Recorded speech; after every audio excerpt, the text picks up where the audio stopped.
नमस्कार प्यारे साथियों, स्वागत है आपका द नर्व अकेडमी में।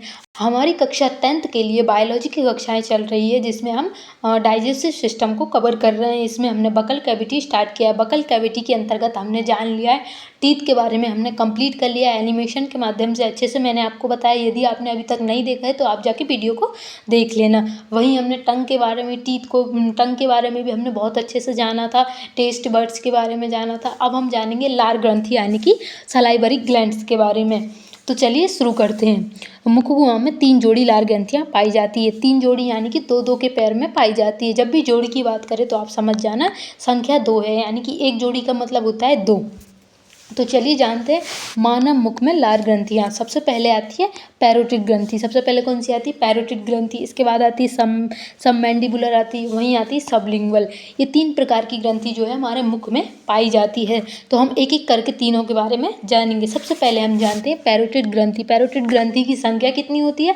तो पैरोटिड ग्रंथि की संख्या होती है 2।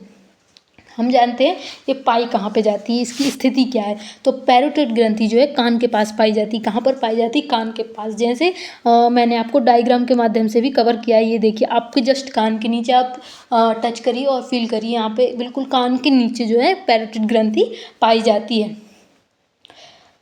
इसके बाद जो है ये सबसे बड़ी ग्रंथि है। जो पैरोटिड ग्रंथि है ये सबसे बड़ी ग्रंथि है। तीनों ग्रंथि में जो सबसे बड़ी है वो कौन सी? पैरोटिड ग्रंथि है। यहाँ पे मैंने लिखा भी हुआ है सबसे बड़ी पानी जैसी लार। ये लार क्या होता है? तो ये पानी जैसी लार होती है, वो बताए गए हैं। इसके बाद जानते हैं सबलिंगुअल ग्रंथि के बारे में। सबलिंगुअल जो है इसकी संख्या भी 2 होती है। ये कहाँ पाई जाती है? तो ये जीभ के पीछे पाई जाती है। जैसे कि यहाँ पे बताया गया आपको, ये जीभ है, इसके पीछे जो आपको दिखाई दे रही है ये है सबलिंगुअल ग्रंथि। वहीं ये है क्या है? सबसे छोटी ग्रंथि है। जैसे हमने जाना कि सबसे बड़ी कौन सी है? पैरोटिड ग्रंथि है बच्चों। वहीं पे सबसे छोटी कौन सी है? तो सबसे छोटी है सबलिंगुअल ग्रंथि। आपसे ऐसे पूछा भी जा सकता है कि सबसे बड़ी ग्रंथि कौन सी है? तो आएगा पैरोटिड ग्रंथि। सबसे छोटी कौन सी है? तो सबलिंगुअल ग्रंथि। वहीं हम जानते हैं सबमैंडिबुलर ग्रंथि। ये क्या है? जबड़े के नीचे। ये जो आपका जबड़ा है, नीचे वाला जबड़ा, इसके नीचे आप देखेंगे तो यहाँ पर पाई जाती है सबमैंडिबुलर। इसकी संख्या भी 2 होती है। 2 कैसे होती है? जैसे आप टच करेंगे, जैसे आपके कान दोनों साइड है, वैसे ही पैरोटिड ग्रंथि भी दोनों साइड कान के नीचे है। वहीं हम बात करें सबलिंगुअल ग्रंथि के जीभ के पीछे, जो जीभ के पीछे गले के पास यहाँ टच करेंगे आप तो वहाँ पर आपको मिलेगी सबलिंगुअल ग्रंथि। वहीं जबड़े के एकदम नीचे, जीभ के पीछे तो कौन सी आती है? सबलिंगुअल आती है। लेकिन जो जबड़े के नीचे आती है वो आती है सबमैंडिबुलर ग्रंथि। इसकी संख्या भी कितनी होती है? इसकी संख्या भी 2 होती है। अब अच्छा, एक बात है कि पैरोटिड ग्रंथि सबसे बड़ी तो होती है, लेकिन ये सबसे ज़्यादा लार नहीं प्रोड्यूस करती है। सबसे ज़्यादा लार जो है वो सबमैंडिबुलर करती है। आपको कन्फ्यूज़ नहीं होना है। जैसे आप सोचो कि पैरोटिड ग्रंथि सबसे बड़ी है तो ये सबसे ज़्यादा लार बनाती है, भी नहीं। सबसे ज़्यादा लार बनाती है वो बनाती है सबमैंडिबुलर ग्रंथि, जो कि जबड़े के नीचे पाई जाती है। वही बात करें एंजाइम। अब ये एंजाइम क्या होता है? जैसे अपना लार है, लार में क्या है? जो आपके मुंह में जो लार बनता है ना, सलाइवा, उसमें क्या है? 99.5% तो पानी होता है। एक बीकर है, इसमें बताया गया कि 99.5% क्या होता है? पानी होता है। और बाकी 0.5% क्या होता है? तो एंजाइम होता है, म्यूकस होता है, एंटीबॉडी होती है। तो वहीं पे हम जानते हैं एंजाइम के बारे में कि एंजाइम होता क्या है। 99.5% तो हो गया पानी, बाकी हम 5% में इनके बारे में जानेंगे। तो एंजाइम क्या है? एंजाइम एक न्यू वर्ड मिला। अब एंजाइम के बारे में पहले जानेंगे, फिर ये क्या काम करता है वो जानेंगे। तो जानते हैं एंजाइम के बारे में। हमारी बॉडी में बनने वाले ऐसे पदार्थ जो भोजन पचाने में मदद करते हैं।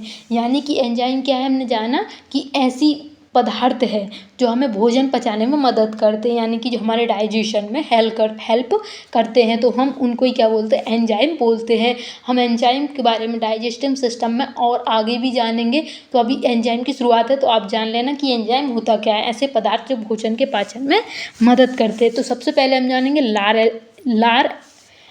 एंजाइम के बारे में, लार एमाइलेज के बारे में। लार एमाइलेज क्या करता है? तो ये क्या करता है? हम खाना खाते हैं, हमारे भोजन, जैसे हमने रोटी खाई तो रोटी में क्या है? कार्बोहाइड्रेट पाया जाता है ना। उस कार्बोहाइड्रेट कार्बोहाइड्रेट के भी अलग अलग टाइप होते हैं। ऐसे नहीं है कि कार्बोहाइड्रेट के एक ही टाइप हो। जैसे विटामिन है, विटामिन ए होता है, डी होता है, सी होता है, तो अलग अलग टाइप है ना। वैसे ही कार्बोहाइड्रेट के भी अलग अलग टाइप होते हैं। वही कार्बोहाइड्रेट में हम बात कर रहे हैं स्टार्च की। तो जो लार एमाइलेज है वो क्या करता है, स्टार्च को सरल शर्करा शर्करा यानी कि माल्टोज में तोड़ता है। इसका अर्थ मैं आपको आसानी से समझाऊं तो जैसे कोई जटिल चीज़ है, ये क्या है, जटिल। यहाँ पे मैंने आपको बताया ये स्टार्च है जो कि कैसे जटिल फॉर्म में है, इसको सरल में, यहाँ पे सरल में तोड़ देना ही क्या लार एमाइलेज का कार्य होता है। यानी कि ये क्या करता है, जटिल जैसे हमने भोजन खाए तो हम उसको सरल रूप में बदलेंगे ना, तो सबसे पहले मुख से ही पाचन स्टार्ट हो जाता है। तो लार एमाइलेज क्या करता है, जो जटिल भोजन होता है उसे सरल में बदलने का कार्य करता है। वहीं एक और एंजाइम है जो हमारे मुख में पाया जाता है, जो है लाइसोजाइम। ये क्या करता है, ये बैक्टीरिया को मारता है और संक्रमण से बचाता है। यानी कि जब हमने खाना खाया तो उसमें जो भी बैक्टीरिया है उसको मारने का कार्य कौन करता है, लाइसोजाइम। आपसे पूछा जा सकता है कि हमारे मुख में जो बैक्टीरिया को मारने का कार्य करता है वो कौन सा एंजाइम है, तो वो हो जाएगा लाइसोजाइम। लाइसोजाइम एक एंटीबैक्टीरियल एजेंट, कीटाणुनाशक है, यानी कि ये कीटाणु मारने का कार्य करता है। यहाँ पे मैंने मेंशन किया है। ये लार है वो करता क्या है, लार पाचन, जैसे हमने जाना स्टार्च को तोड़ता है, अब वो लार एमाइलेज तोड़ता है, लेकिन वो आता तो लार के अंतर्गत ही है। वहीं क्या करता है, कीटाणुओं को मारता है, हमें सुरक्षा भी मिलती है किससे, लार से।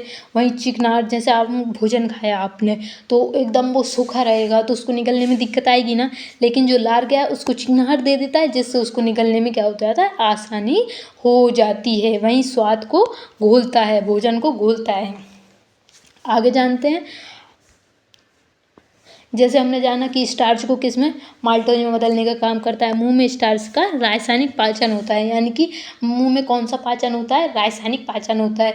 जैसे हमने जाना कि पाचन कहाँ से, मुख गुहा से स्टार्ट होता है, तो मुख में कौन सा पाचन होता है, तो रासायनिक पाचन होता है। लार एमाइलेज, जो लार है उसका पीएच होता है लगभग 6.8, हल्का अम्लीय होता है।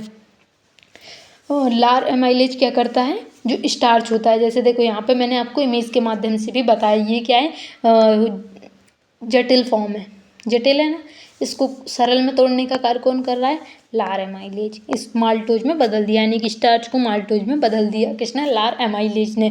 यहाँ पे आपको फॉर्मूला के तहत भी बताया गया है, 6.8 जो है इसका पीएच होता है। मास्टरी टिप में हमने जानेंगे कि पाचन जो है मुख से शुरू होता है, ये तो हमने पहली क्लास में ही जाना है और हर एक क्लास में हम जानते हुए आ रहे हैं, और ये भी जान रहे हैं कि कैसे स्टार्ट होता है। वहीं आता है जो जैसे लार है, लार का नियंत्रण और नियंत्रण के बारे में जानते हैं।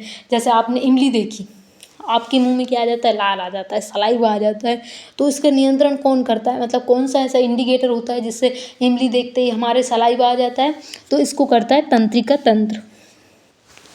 लार का नियंत्रण एक प्रतिवर्ती क्रिया है, यानी कि रिफ्लेक्स एक्शन है। जैसे हमने देखा इमली को, हमारे मुंह में आ गया पानी, तो ये कैसी एक प्रतिवर्ती क्रिया है। अब जाते हैं कौन सा, जैसे हमारे तंत्रिका तंत्र में न्यूरॉन पाए जाते हैं, तो एक होता है सेंसरी न्यूरॉन, यानी कि हम देखते हैं जैसे समोसा यहाँ बताया गया है, पिज्ज़ा बताया गया है, तो इसकी खुशबू हमको आती है और यदि हमको बहुत ज़्यादा पसंद है तो हमको सलाइवा आ जाती है, यानी कि ये कौन सा, सेंसरी न्यूरॉन ने हमको इंडिकेटर दिया कि खुशबू आ रही है, तो उस वजह से क्या है, हमारा लार आया। वहीं हम बात करते हैं मोटर न्यूरॉन। मोटर न्यूरॉन का करता है, तो ये लार को निकालने का कार्य करता है। जैसे हमने समोसे को देखा और हमारे मुंह से लार आया, तो कौन निकाल रहा है, मोटर न्यूरॉन इसको कार्य कर रहा है। जब खाना सामने हो तो लार शुरू, वहीं लार कम गाढ़ी है, यानी कि तनाव या डर हो, जैसे हम कभी टेंशन में रहते हो तो आप नोटिस करिएगा आपकी जो लार वो कम हो जाती है और गाढ़ी हो जाती है, इसका अर्थ है कि आप तनाव और डर में हैं। हमने ये तो जान ही लिया है कि एक प्रतिवर्ती क्रिया है, रिफ्लेक्स। अब जानते हैं क्लिनिक और व्यवहारिक तत्व। ये आपको एक नॉलेज, ये वाला जो मैंने इसलिए ऐड किया ताकि आपको एक नॉलेजेबल चीज़ मिल सके, यानी कि इसका आपके एग्ज़ाम से तो कोई संबंध नहीं है, लेकिन ये एग्ज़ाम आपको पता होना चाहिए, मालूम होना चाहिए, तो आप इसको एक बार रीड कर लेना और बस, बाकी आपको इसको नोट डाउन करने की आवश्यकता नहीं है।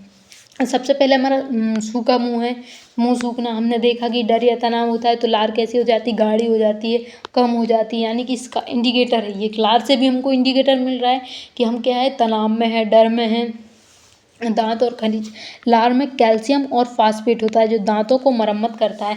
अच्छा, हमने जाना था कि जो हमारा दांत होता है उसमें कैल्शियम होता है, कैल्शियम कार्बोनेट और कैल्शियम फॉस्फेट होता है, तो जो है लार में क्या होता है, फॉस्फेट होता है जो दांतों को मरम्मत करता है। लार का पीएच हमने जाना 6.8 होता है, हल्का अम्लीय होता है।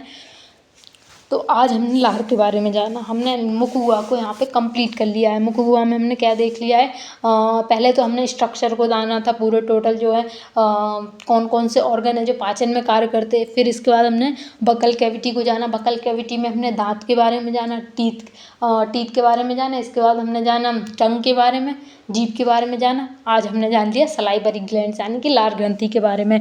अब हम आगे इसको आगे करेंगे नेक्स्ट क्लास में।